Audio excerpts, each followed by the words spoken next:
we on? Yes, we're already on, and welcome back, everybody. Kush Bada and Carmen Pacella from the Golden Rain Foundation here to give us an update and why conservation, water conservation, that is, Right. matters. Gentlemen, welcome to the show. Thank you. Thanks for having us. For joining us. We were just discussing right before we came on, which is why the camera caught us mid-conversation, from the time I can remember, being born and raised in California, this was top of mind. My mother at the time, that's all she would talk about, how we're not getting enough rain, how I need to turn the water off constantly, how I can only take a 2-inch bath. It goes on and on and on, and some things never change. But there are reasons for it because of where we are located. So we'll get into that a little bit later. But first, gentlemen, let's cover why conservation matters, why this is a constant topic. Well, Southern California, we're basically living in a desert. There you go. And so our water supply is very, very limited. All the greenery, all the trees, all the grass, everything grown here needs to be irrigated, water. Right. And so water is a commodity, and it's extremely rare at this point. That's why we're here. Wow. So we're here to talk about what we can do, because each one of us that live here in the village can contribute to that. You know, and I like your first point, not to interrupt you, Kush. It's a long-term reality, as I just said. You know, it's been my whole life, so it's not a temporary effort. So my view is slightly in the same direction, but we need people to know that when the developer created this beautiful village with all his big ideas, he had a European style development. We had green grass, we had trees. He imported thousands of trees from different parts of the world, I would say. You know, we have about 35,000 trees over here. Is that right? Yeah, this is like Called an urban forest. Urban forest, an correct. urban Thank forest. You. Yeah. So his idea was beautiful, very nice, but we are in the middle of a desert. Right. Instead of making a succulent palm, he created a European paradise. At that time, it may have been good because water was cheaper and easily available, and all that was good. But the reality today, after 60 years, is that water has become extremely expensive. And what are we doing? We take the bills and pass it down to the residents. So we are working in a way to educate the people as much as we can so that we can impart what we found and also assist in controlling our costs.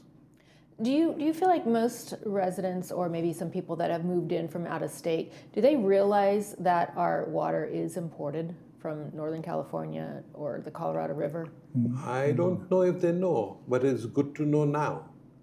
Imported means, you remember when ladies used to buy perfume and they said, this is imported perfume, it must be good. Remember? And we paid dearly for that. It's just like that. We are importing water and using it. It's imported, so it's expensive. So we'd like people to realize what we are doing is good for everybody. Right. Yeah. So let's talk about some small actions and what people in the village can do. Little small things you can do every day. Each person has their own responsibility. So when we talk about conservation, we're not talking about massive conservation. We're talking about individual. Each person has their own, simple things about, how you reduce water, everyday habits add up. So collectively, with our 12,000 or with our 18,000 residents, if everyone watches a little bit, takes care of a little bit, it adds up. As you say, it makes a big impact. It makes an impact. That's true. I was born in India, and at that time, in the 50s and 60s, there was a big shortage of water, although we received 80 to 90 inches of rain annually, Wow. compared to the 15, which is the highest we receive in California. If we got 7 or 8, we are happy. If we got 15, we are jumping up and down. So compared to that, 80 and 90 inches of rain was what we received in, and I grew up in Bombay, India, what we call Mumbai now. And now, but after all these years, we have found that the government has put pipes in, created facilities. At one time, people had to take buckets, go to the local faucet and get buckets home. It was that bad. Although we didn't have to do that, because what happened was we got controlled water, meaning from 2 hours in the morning, 2 hours in the afternoon, 2 hours in the evening. It was like that. So we filled up our tanks in the house. Okay. Yeah. So we lived that way. But it's totally different. We're not asking people to be ready with buckets to go and get it from the local faucet outside. Yeah. But Well, we rely on the snowpack from the Sierras. yeah. So Which the hasn't been snow- great either. And we watch it every year. I mean, that's the first thing we do in January. We start looking at the snowpack records. And when we see, we're at 50% of drought or 80% of drought. So we're always watching, watching that. So on a bigger scale than what Kush is talking about, where you have to go collect water, we're buying it from them. Right. Correct. And it's being delivered. That's the So import. as a community, we just need to watch out watch what we're doing. Right. Did I hear it correctly that this year, or maybe it was 25, that it was the first time in a very long time that all of the California reservoirs were filled? Correct. It's last year. Was it last year? Yeah. So that's encouraging. Yeah, but it comes and goes. I that's- know. I Yeah. know. See, in LA, I mean, in Los Angeles area, they have found a way over the last 15 years to actually build their underground reservoirs. They're actually keeping the water, so it's not. It used to be that it would all just wash to the ocean, but now it stops in LA on the way and it stays underground. So their water supplies are actually pretty stable, where we're not. We're not here. We don't have that type of infrastructure. So We we don't really have a way to collect the rainwater. correct. It goes to That the is ocean.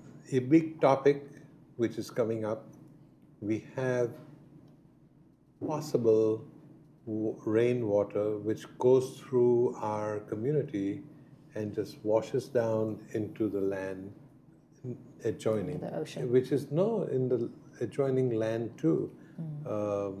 So we will talk about that. I don't want to bring this up right now because We do have some reservoirs. yeah. So we need to create some more type of thing. Okay.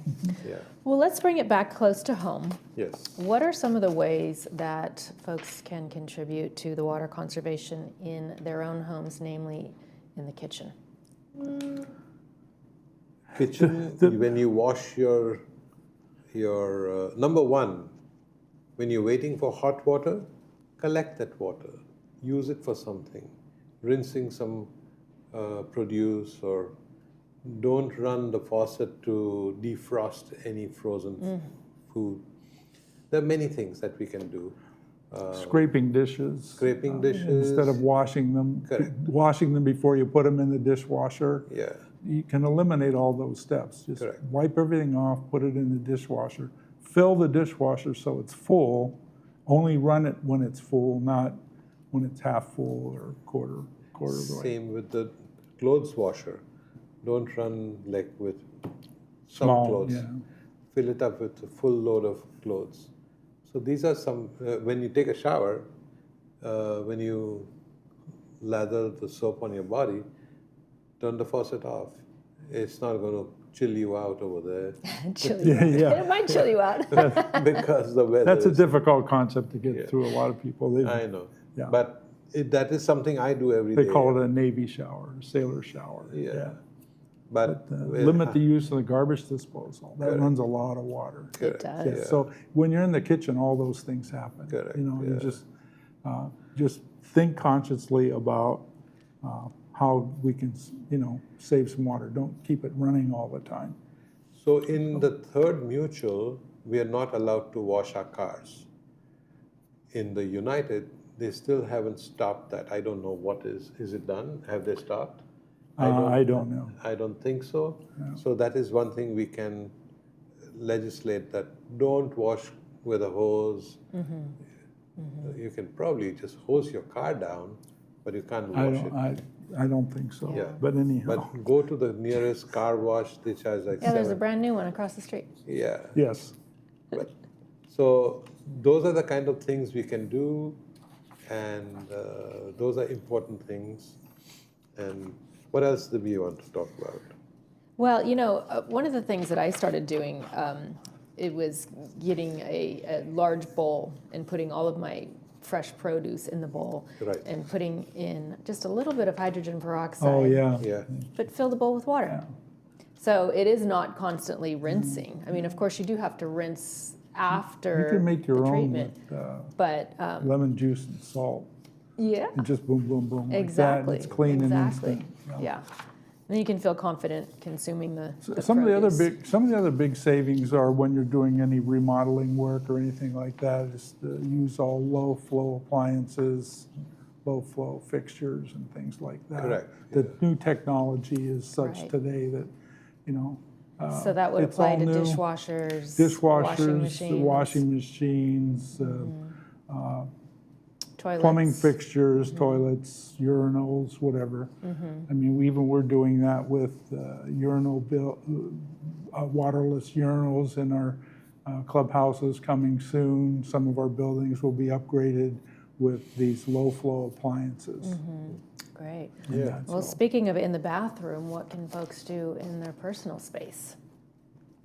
What are some tips people can do while they're in their own bathroom?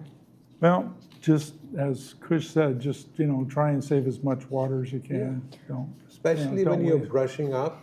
Yeah, don't you leave, don't to leave the water running. Or when you're it's- I mean, shaving. this then- is all pretty basic stuff. Yeah. It is basic, but I have to tell you, I've been around a couple people who leave the water running, and it drives me crazy. I'm like, I go over there and I Here- just like turn it so off. one of the concepts that I always propose in anything that we do in the village, and that is, if you see something, say something.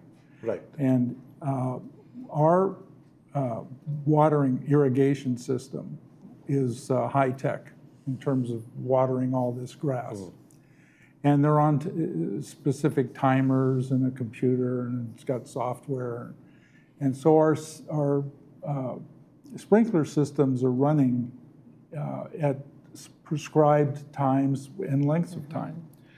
So what happens is sometimes you get a malfunction in software or equipment, Yeah. and the sprinkler will Yes. run all night. Yes. So our sprinklers are pre-dawn. So if it's during the day, and I'll give you a perfect example, if it's during the day and you see a lot of water running across the sidewalk or down the street, there's something wrong. Correct. So it's real simple. Just call security, and they'll send the right plumbers out, the irrigation people, to take care of all that. There's Yeah. like your first line of defense. So it's kind of like if you see something, say something. If you see a sprinkler head where the water is shooting straight up, there's a problem there. Right. Don't just ignore it. Right. Right. Just call. Well, and like you said, some of those are sight unseen. I mean, I remember the city of Laguna Beach actually called me about 3 years ago and said, your meter is continuously There you go. running. Right. And I thought, I checked everything. Right. Well, it turned out that there was a pipe in the foundation Ooh. that had been leaking. Well, that's a big one. And I had no idea. And had they not called me, I don't know how long that would have been leaking. Because it was I had undetectable. I had the same situation here. The water heater was leaking, and we were paying a high electric bill for the water. Was we don't see the water usage, but we see the electrical usage on heating. We're basically heating up a lot of water going into the dirt. Yes. And so no one called us. It happened to be our plumber, local plumber that came in that works for the village, and he said, we got to check your water heater because it's leaking. then they replaced it. Right. So right. you just have to be water wise. Yeah, it's your wallet that gets hit. Well, yeah, that was a very expensive water bill month for me. I'm sure. But there's one more thing I want to mention, and that is many people don't take a shower at home and go to our clubhouses. After the swim, they take a shower over there. There's nothing wrong with that, but they don't turn the faucet off or the shower, and that's what the problem is. Well, there's signs in there. There are signs everywhere, 5-minute showers and things like that in the locker rooms. I don't know who adheres to that, but at least we try. Better be careful. We might start putting cameras in the showers. Put timers on it. That is what we should do. Either you can only take such a long shower, and Yeah. after that, the water will Well, go that off. happens at a lot of campgrounds. They do that. But I'm surprised that people don't care that when they finish their shower, they don't turn the faucet off. Are they afraid to catch some germs from the faucet? Then go to the sink and wash your hands again. But turn the water off, don't waste water. And All right, and I do love this one. Avoid using the toilet as a wastebasket. yeah, Yeah, that makes I a know. lot I of have a sense. neighbor who does that. They throw something in the And they toilet go flush it. and they flush it. But that tiny speck doesn't go down; it keeps turning around. Yeah. So they flush it again. So they keep flushing 3-4 Oh, times my. before that thing goes down. Wow. And that's called waste of water. Yeah. So All right. yeah. Let's move around the house. Let's touch on the laundry room. Well, that's the same. It's all. I mean, so much of this is common sense. It's unbelievable. Just it costs so much money so much water to fill up a washing machine. Just wait till you get a full load to run it. That's all. Right. What about those folks who think, I'll just put it on the mini load, and the water will only fill up maybe a quarter of the No, way. That's what they it's still wasting water. Yeah. Just be water wise. That's all. Yeah. That's. I mean, if we were to take away a takeaway here is just be water wise, and do the best you can. And I like the use of broom instead of hose for the outdoor. Yeah. A long time ago, not here, many years ago, we would use the hose to clean off our sidewalks And and the our deck and- runways and driveways and all that, after mowing the lawn or whatever. And, just use a broom instead. Those days are gone. We don't do that here in the village. I mean, you're really not supposed to use your hose to do that. What we are doing here today, we're talking about water conservation. But in the big picture, we are talking about protecting your wallet Yes. from money, Right. spending money which is not necessary to be spent. So please pay attention, not in a way that we are giving you any warning, but we're just trying to tell you that your money is going to just flow out of your wallet just like water is flowing out into the sink or your drain. Right. So Water's be- expensive. it's Yes. expensive and Yes. it's getting far more. And same with electricity and Everything. gasoline today is out of control. Yep. So All right. Well, I guess it's all about the shared responsibility and sharing resources. Right? The websites here are worth checking out. Be water wise and save our water. All of those things. It's good to check in with all of those and just get some helpful ideas. Well, I appreciate you gentlemen checking in with us today and sharing these wonderful ways that we can sort of be top of mind and realize that it is a concerted effort with the entire community. It's a good topic. Thank you. Thank you.